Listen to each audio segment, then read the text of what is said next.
कुदरत ने इंसानों को बेशुमार सलाहियतों से नवाजा है। हर इंसान में कोई न कोई फ़न ज़रूर होता है।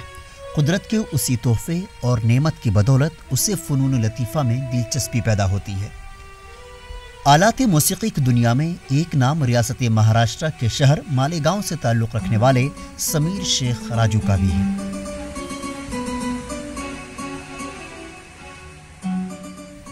समीर शेख के वालिद एक माहिर म्यूजिशियन थे, लेकिन घर की माशी हालत को देखते हुए अब वो मिस्त्री के काम से वाबस्ता हैं।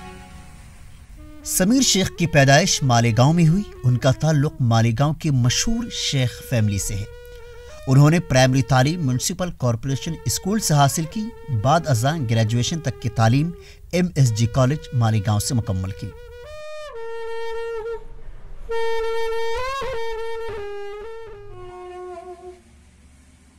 समीर शेख उर्फ राजू स्कूल के ज़माने से ही क्लासिकल मौसीकी के बहुत सारे जदीद आलात को बजाने में माहिर हो चुके थे।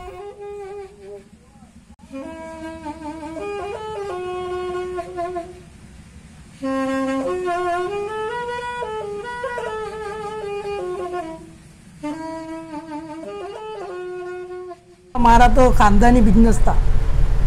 मैं बचपन में देखा करता था, अपने वालिद साहब के साथ में जाया करता था मैं प्रोग्राम में।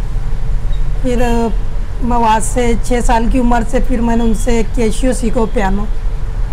उसके बाद में सर मैं फिर एकदम मुकम्मल हुआ उसमें। 2 साल तक उसमें लगातार सीखता रहो, वालिद साहब से रात दिन मेहनत करते रहो।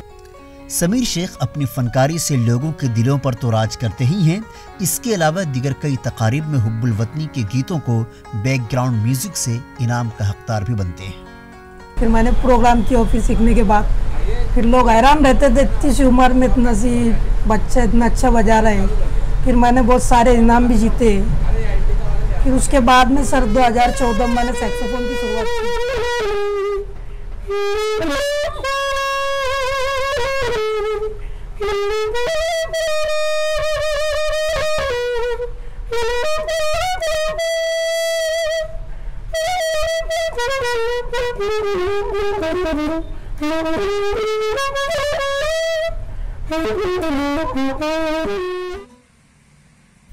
समीर शेख मालेगांव आर्ट्स एसोसिएशन के सदर हैं। एक सवाल के जवाब में उन्होंने बताया कि लॉकडाउन और अवामी तकरीबात पर पाबंदियों की वजह से आलाते मौसीकी से मुंसलिक अफराद माशी परेशानी का शिकार हो गए हैं।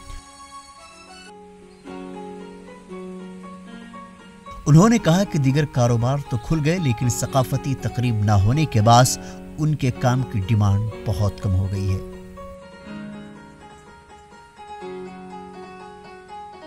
सर लॉकडाउन में तो बहुत बड़ा हम लोग को बिजनेस पे डाउन हुआ है और उसके लिए बहुत मुश्किलात भी आई हम लोग को। हमारा तो समझ लो एक सीजन में हम लोग 7-8 लाख रुपए कमा चुके होते हैं।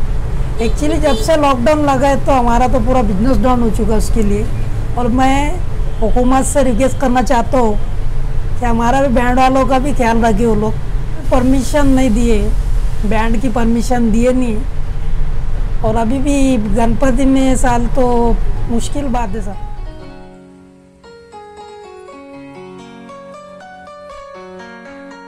ETV भारत के लिए मालेगांव से अंसारी अब्दुल्ला खलील अहमद।